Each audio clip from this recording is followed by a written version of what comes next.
hogar en Navidad. Llega Expo Mueble Oriental 2013, del 6 al 22 de diciembre en Megacentro, al lado de la Ferretería Americana. Muebles de fabricación nacional e importados, en caoba y tapizados. Una gran variedad de electrodomésticos y todo lo que necesitas para tu casa en Navidad. Los mejores precios y facilidades de financiamiento. Expo Mueble Oriental 2013, del 6 al 22 de diciembre en Megacentro. Organiza Mercaeventos.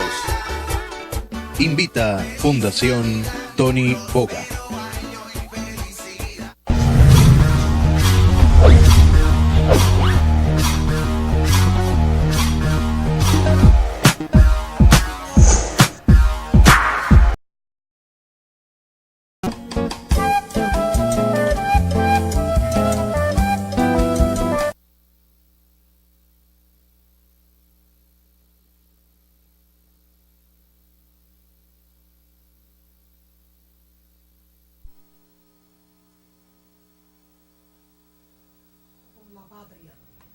De compromiso con las ideas de Juan Pablo Duarte, de compromiso con una democracia real, efectiva, eficaz, que dignifique al ser humano. Y en esto nosotros quisiéramos hacer hoy una entrega muy especial, hablar de las ideas, del ejemplo de Juan Bosch. Juan Bosch, un paradigma de nuestro pueblo. Yo siempre he dicho que uno de los más destacados y compromisarios con el pensamiento, con el ideal y con la ética de Juan Pablo Duarte. Hoy es necesario nosotros ir a esas raíces. Parecería que en la sociedad dominicana, porque don Juan, como se le conoce en el país, o el profesor, un hombre que vivió para todos los tiempos, como John Lennon, los soñadores siempre tienen esa utopía de lo justo, de la poesía, de la democracia, de la igualdad, de una vida sin frontera. Y entonces viven para todos los tiempos. Viven soñando con ese ideal de justicia. Y lo que marca la sociedad de estos tiempos es como, yo siempre digo que la falta de valores, o los valores invertidos, o los valores negativos, o los antivalores, y siempre repito que los sociólogos como Carlos Pimentel y Celedonio Jiménez dicen, no, Torres, son otros valores, pero son valores. Entonces, urge tratar de educar a las nuevas generaciones en esos valores fundamentales. Don Juan, en un momento, en el año principio de 1963, decía, se sabe, porque ya se conoce lo que eso significa, pero ese es el paredón moral. Es decir, don Juan hablaba del paredón moral a todo aquel que le cogiera un centavo al pueblo. Y esta cita la leo de un trabajo de recién publicación, 1963, Revolución Inconclusa. Un documento interesantísimo, un libro interesantísimo que se publica a propósito del 50 aniversario del golpe de Estado contra Juan Bosch y contra la democracia y contra el anhelo y la decisión de este pueblo de darse un gobierno realmente democrático. Porque ese golpe de Estado no es solo contra Juan Bosch, es un golpe contra la voluntad de un pueblo, contra los anhelos de un pueblo. Y entonces es conveniente que conversemos de estas cosas, porque muchos piensan que los alumnos de don Juan han estado dirigiendo las cosas públicas en el país, y entonces parece que no.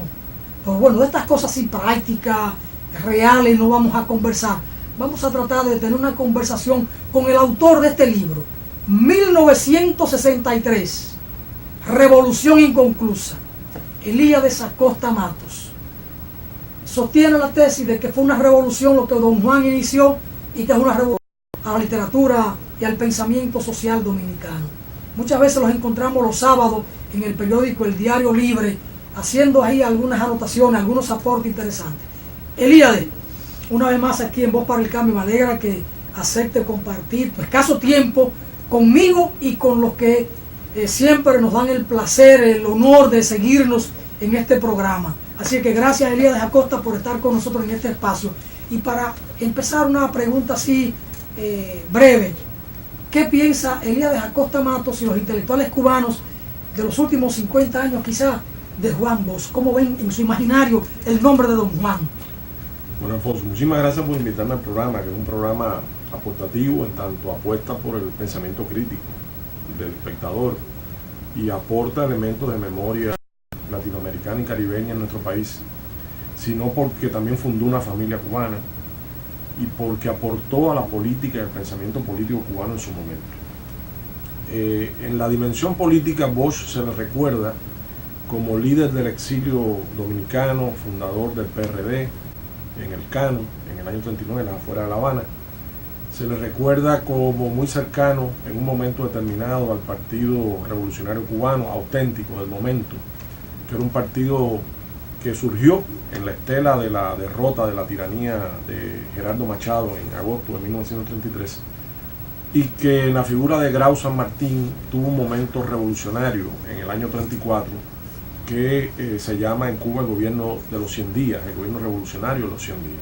Entonces, en esa estela de mística revolucionaria inicial con que surge ese partido, y a pesar de que había perdido por el camino numerosos ideales y había sido presa de la corrupción y de la politiquería, pues Bosch, dentro de ese panorama, se acerca mucho a la figura sobre todo de Carlos Prío Socarrás, que fue el sucesor en el año 48 de individuales, sino en lo social, y la necesidad de que también se tenga en cuenta las personas desvalidas, menos, digamos, con peor situación económica, los derechos de los obreros, la posibilidad de participar en las ganancias de las empresas, etc.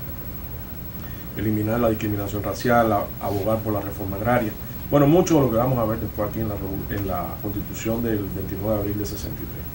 Entonces, como político se le vincula a las causas mejores. De hecho, al extremo de que cuando se ataca el cuartel Moncada, el 26 de julio de 1953, Bosch es acusado de tener relaciones con Fidel, porque habían estado en la expedición de Cayo Confite, y por otras vías de contactos, y es apresado y tiene que salir del país, tiene que asilarse en la embajada de Costa Rica y salir. Por lo tanto, Bosch en Cuba es recordado siempre, antes de la revolución, como una figura limpia, pura del exilio dominicano en lo político y cercana a ciertos ideales revolucionarios de la sociedad cubana de entonces. Pensamiento avanzado.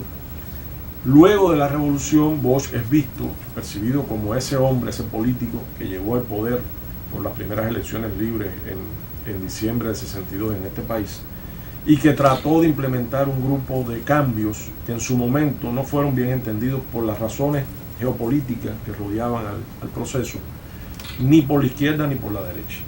O sea, se le tildó por la izquierda muchas veces a Bosch de reformista o de hombre que estaba en contubernio.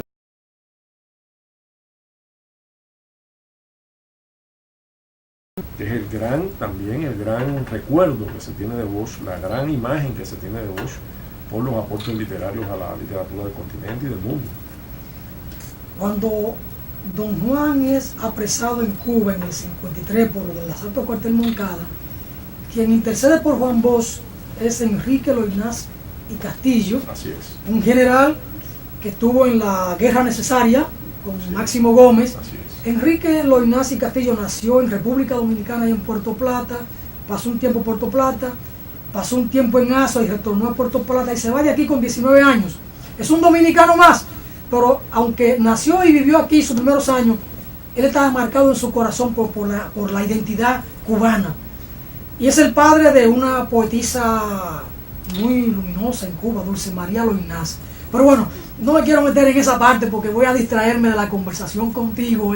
¿Te Claro. ayudan en esa dirección? Absolutamente. Mira, déjame hacerte una acotación en lo de Loynaz, muy breve. Loynaz fue además el general del Ejército Libertador más joven en la guerra del 95. Sí. Y fue además miembro del Estado Mayor de Antonio Maceo en la invasión y autor del himno de la invasión, que hoy es un himno en Cuba que se escucha y se conoce mucho. Fue embajador aquí, cuando Trujillo, y tuvo serias desavenencias con Trujillo por el carácter represivo de Trujillo en los inicios, y fue retirado de aquí como embajador y siempre fue un opositor a Trujillo desde Cuba. Es decir, eso también acerca mucho la figura de Loynaz con Bosch. Ahora, en efecto, lo que dices de la familia del hijo y del nieto, y también de doña Carmen Quiriello, que también tuve el honor de conocerla en la Biblioteca Nacional, porque además ambos somos santiagueros, e incluso ella nació puertas a un Bosch íntimo, a un Bosch cercano. De hecho, tengo la suerte de trabajar con la Fundación Juan Bosch, muy cerca de Matías, y este libro es fruto precisamente de esa colaboración. Patricio es una persona muy reservada, no es de mucho hablar, pero sin embargo logré tener una relación con él de intercambios constantes. Y gracias a esa relación pudimos pasar en la Biblioteca Nacional, hacer una jornada, recuerdo estando yo director, con los documentales de René Fortunato sobre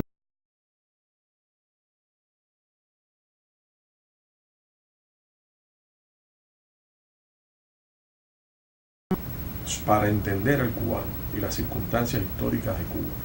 Quiero decir, escrita por un no nacional, porque caló muy fino en el alma del pueblo cubano. Ahí están los trabajos de Joel Yen sobre la cubanidad. Bueno, Joel es un continuador de una línea que yo llamo a veces jacobina dentro de la historiografía cubana, que es una línea apasionada y radical. Es un pensador interesante, Joel Yen. Yo tuve la suerte de conocerlo, pero nos alejamos porque hay muchas cosas de qué conversar en esto.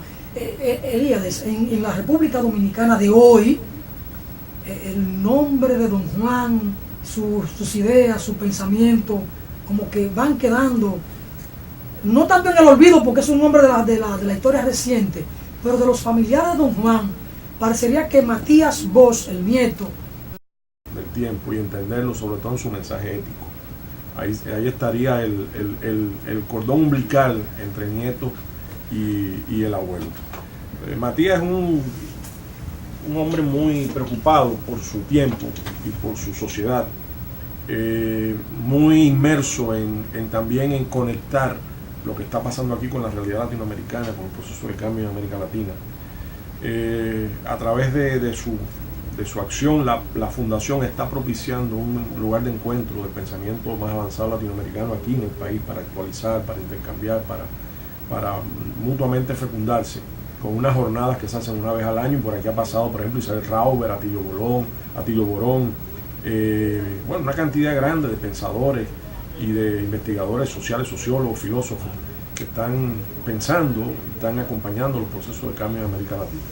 Entonces yo creo que sí, que indiscutiblemente esto es 63, como el libro ha demostrado, y que por eso no es casual que lo llamo revolución y no reforma. Ahí quiero llegar, porque esta es una propuesta de estudio interesante para conocer un periodo tan intenso de la vida política y social dominicana, años 62, 63, sobre todo el 63, pero hay que meterse en el 62 para entender todas estas cosas, y quizás la postrimería del régimen de Trujillo. ¿Por qué esta publicación? 1963, Revolución Inconclusa, e incluso el propio nombre, Revolución Inconclusa. Inició Don Juan ciertamente un proceso revolucionario en el 63 en la República Dominicana. Bueno, yo creo que eso sería lo más novedoso y quizás hasta polémico del libro. O sea, enfocar lo que hizo el proyecto de Juan Bosch y de lo más avanzado. Citado en el Archivo General de la Nación, son 35.000 documentos de la Secretaría de la Presidencia del gobierno de Bosch. Es decir, todos los asuntos que salieron o entraron a la presidencia del gobierno de Bosch en esos 7 meses evidencian que estamos hablando de un proyecto bien pensado y meditado, que iba dirigido a cambiar las estructuras de dominio tradicionales del país y a darle participación a las mayorías, resolviendo de paso inmensos problemas como el del subdesarrollo. Digamos, para ponerte un ejemplo, bueno, sabemos que donde se decide el juego es en la base económica de la sociedad. Bueno, dirigido a la base económica de la sociedad venía un proyecto integral de industrialización del país, de creación, por ejemplo, de la zona franca de Puerto Plata, de creación de industria. En la zona franca de Puerto Plata iban 122 industrias, de mejoramiento de las estructuras, de planes de riego, de reforma agraria, de creación de créditos a los campesinos, de creación de cooperativas. Don Juan fue un gran también para promover una serie de ventajas para los ciudadanos. Entonces, si vemos que fue de verdad la raíz de los problemas, que es la economía, si vemos que buscó precisamente liberar al país a través del desarrollo económico y a través de una sociedad sustentable, también se preocupó por la ecología, creó por ejemplo la policía forestal para evitar la tala de bosques, evitó por ejemplo que se exportara ganado en pie cuando había una escasez de carne en el país, o maíz, para poder satisfacer las necesidades internas. Hizo un estudio en los colmados de los barrios más pobres de este país, sobre todo de la capital, para saber qué se comía y qué costo tenía para un ciudadano común. Un estudio que duró varios años. Una empresa internacional prestigiosa para que dictaminara sobre el tamaño del Estado dominicano y qué hacer para hacerlo eficiente y más pequeño, es decir, menos gastos. Estableció los impuestos necesarios y los defendió contra viento y marea, porque había muchas partes interesadas en que se les eximiera de impuestos para ciertos movimientos económicos o privilegios personales. Y ahí fue tajante, no permitió exenciones de impuestos. Defendió que los municipios tuvieran toda la autonomía, pero a la vez que no se hicieran gastos y que además no se, por ejemplo, no se vendieran, sino se alquilaran los terrenos que pertenecían a los municipios, para que no se perdiera un sustento para el propio municipio. Entonces creo que estamos hablando de una cantidad, estoy solo hablando de lo económico, una cantidad inmensa de programas que iban dirigidos, repito, a romper el espinazo, la columna vertebral del subdesarrollo y a poner al país sobre bases nuevas para que pudiera lograr justicia social y una sociedad.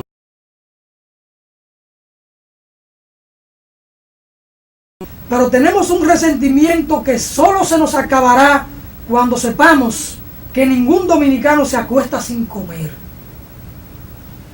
Cuando sepamos que todo dominicano come caliente 3 veces al día.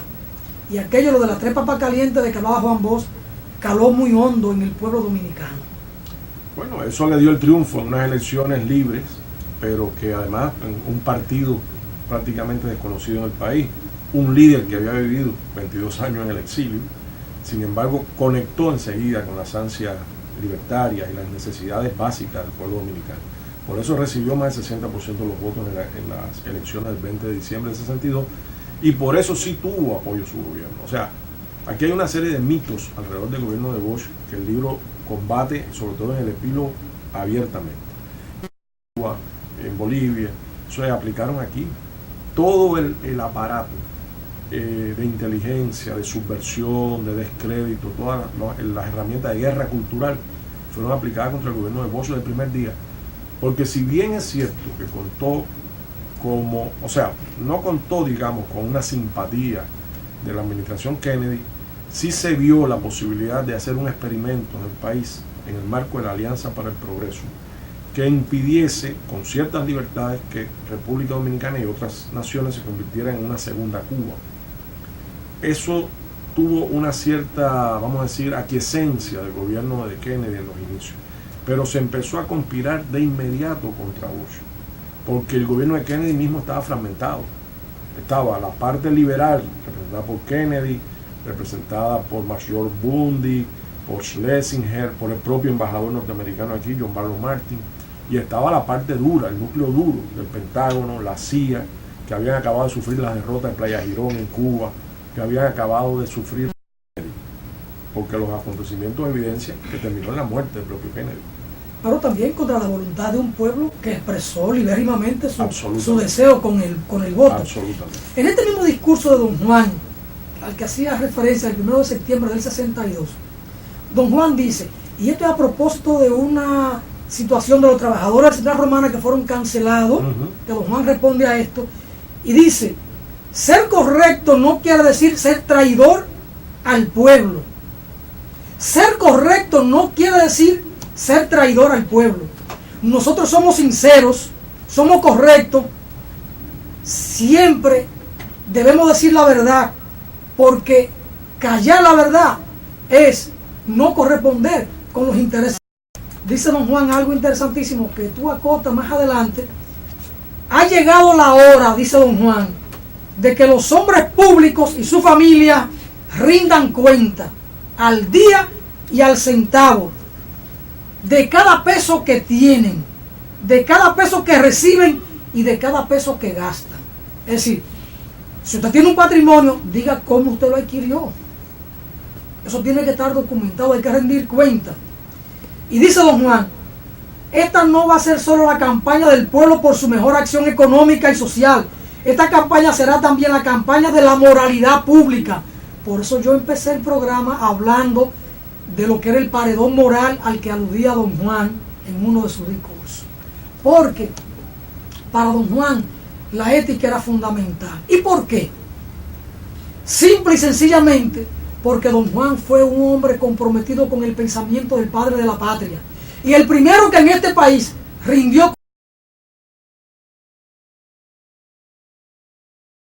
primer funcionario público que rinde cuenta en la nación. Y el segundo fue Américo Lugo, cuando asiste al Congreso Panamericano, que el Estado pone en sus manos unos dineros, lo que a él le sobró a don Américo Lugo, lo restituyó al Tesoro Público. El segundo funcionario que rinde cuenta en la nación, don Américo Lugo. Y entonces don Juan estaba comprometido con esa ética. Y él había conocido a Américo Lugo en los años 20, con quien compartió como intelectual, siendo don Juan muy jovencito. Pero de esta parte, que es una parte esencial de este libro, la ética de don Juan, vamos a conversar después de la pausa. Vamos arriba, señor director.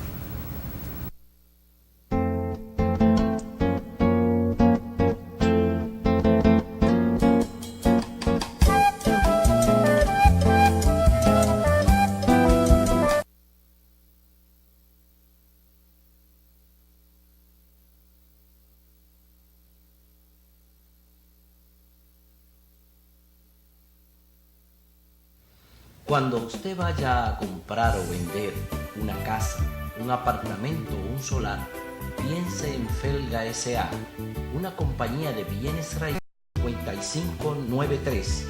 Recuerde que para comprar o vender o alquilar su casa, piense en Felga S.A.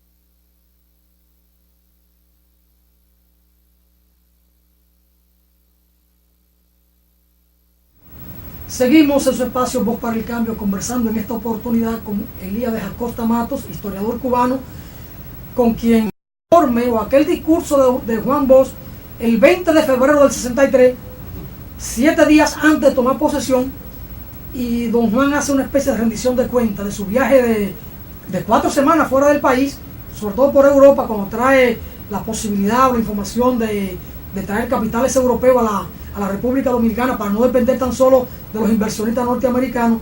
Y en el libro dices que uno de los pocos dominicanos que rinde cuenta, entonces esto como que llama la atención, como que es interesante, y yo acotaba, antes de irme a la pausa, el ejemplo de Juan Pablo Duarte. Elías de Acosta, la dignidad, la ética, la rendición de cuentas de don Juan en tu imaginario. Mira, fue un estilo permanente, o sea, no se trató de algo coyuntural, con fines electorales. Lo hizo antes de las elecciones y lo hizo después, lo hizo siendo presidente.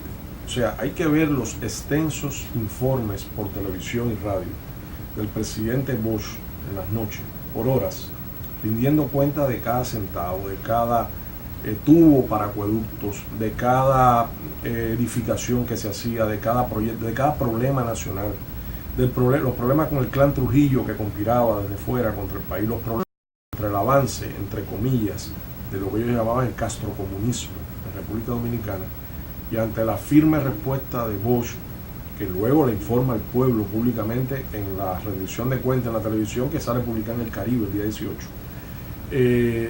dice algo interesante: yo no puedo ser demócrata para unos dominicanos y tirano para otros.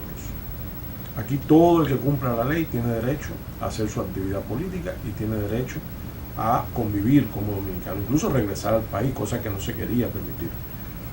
Por ejemplo, los comunistas o los revolucionarios más radicales pudieran regresar al país. Eso fue una obsesión de la embajada norteamericana, que presionó hasta el último momento, o por cerrar la escuela técnica que Dato Pagán tenía aquí en la capital. Obsesiones ridículas en gran sentido, pero que demuestran la paranoia de la época, ¿no? Y Bosch dijo además a los milagro Ortiz de Bosch, demuestra esta persistencia, esta testarudez en los principios, que es también característica de figuras como Allende, luego con el golpe del 73, es decir, Allende decía que no renunciaré, yo no tengo madera de mártir, pero voy a cumplir con la voluntad que el pueblo me entregó hasta las últimas consecuencias. Lo mismo dice Bosch, ni muerto ni vivo, ni en la cárcel ni en la calle, van a lograr que cambien mis principios. Y por lo tanto dice, sigo aquí a la voluntad del pueblo, no de sus captores, del pueblo. Y tuvo que ser derrocado por la fuerza. Aplicaron todos los mecanismos contra el gobierno. Y ese gobierno debilitado tuvieron que sacar los tanques a la calle, derogar la constitución, prohibir los partidos, expulsar del país a una serie de líderes políticos y militantes, asesinar al 14 de junio en las Manaclas, establecer la censura de prensa, implantar controles militares en 4 intentos de golpe de Estado y él lo sabía. Y sectores de izquierda, como el caso de Manolo Tavares Justo, hombre democrático, que no lo apoyó en el proceso electoral, le advierte de los intentos de golpe de Estado, y vos lo sabías. Y sin embargo, no se prepara para enfrentarlo. Prefiere esperar que las cosas ocurran. Mira, dos elementos. Entonces no era un hombre pragmático desde el poder. Dos elementos. Civilista puro y simple. Martiano, duartiano. Sí. La lectura que hace Elías Acosta en sus estudios de la personalidad de Juan Bosch. Bueno, hay un mito muy persistente de que él fue indiferente al peligro que se cernía sobre el gobierno. Eso es un mito, eso no es cierto. Ahí están las denuncias que recibió el gobierno, públicas y anónimas. Casi por mes eran muchas, que recibían de conspiración, en tal finca el general tal está conspirando. Aquí hay una conspiración en tal ciudad. Personal político sembrado en el propio. Recuérdese que 2 grandes huelgas de empleados públicos afrontó Bosch, una de maestros y otra de empleados públicos propiamente dicha. Es decir, desde dentro del aparato estatal, gente que recibía el salario del gobierno estaba adversando enconadamente al gobierno y por supuesto saboteando las medidas del gobierno. Entonces, para ponerte un ejemplo, una denuncia de que en la línea noroeste había un señor Cheo, creo que era un herrero, que había jurado públicamente matar a Bosch cuando fuera al acto por el centenario de la independencia.